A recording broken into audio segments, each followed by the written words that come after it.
आम्ही जे सर्वजण जमा झालोय कलेक्टर ऑफिसला, नरसापूरला जे मॅटर झालेला आहे नसरापूरमध्ये, की त्या छोट्याशा मुलीवर अन्याय झालाय आणि तो आरोपी विशेष म्हणजे याच्या अगोदर सुद्धा याच गुन्ह्यातून बाहेर पडलेला आहे. तेव्हा जर त्याला ठेचून मारलं असतं तर आज ह्या चिमुरडीचा जीव गेला नसता. आज किती जर चिमुरड्या आपल्या आशात कवळ्या जर जीव जाणार असतील तर ह्याचा आम्ही जाहीर निषेध करतोय. आणि वैयक्तिक माझा निषेध हा देवा भाऊच्या न्याय व्यवस्थेवर आहे. 2 खाते सांभाळताय तुम्ही. तुम्हाला जर आमच्या महिलांवर जर होणारे अन्याय थांबवता येत नसतील तर 1,500 जे देऊन आम्हाला शर्मिंदी समजायला ते करू नका. आज मी, माझी मुलगी असो किंवा माझी आई असो, आम्हाला रस्त्यानं ताट मानानं फिरता यावं. आम्ही तुम्हाला भाऊ म्हणतोय तर त्या भावाच्या दर्जानं तुम्ही वागा. शेवटी एकच बोलायचंय, ही घडलेली घटना तुमच्या घरात घडली असती तर तुम्ही काय केलं असतं? हा वैयक्तिक विचार करून त्याला फाशीची शिक्षा द्या, ती तर खूप कमी आहे.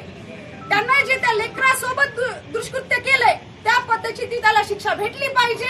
आणि वैयक्तिक विचार करून माझ्या घरातली मुलगी असती तर मी काय केलं असतं? देवाभाऊ हा विचार करा. सर्व महिलांकडून हा आक्रोश आहे. उद्या जर न्याय आम्ही हातात घेतला तर प्लीज आम्हाला त्याच्यामध्ये सपोर्ट असावं. जय श्री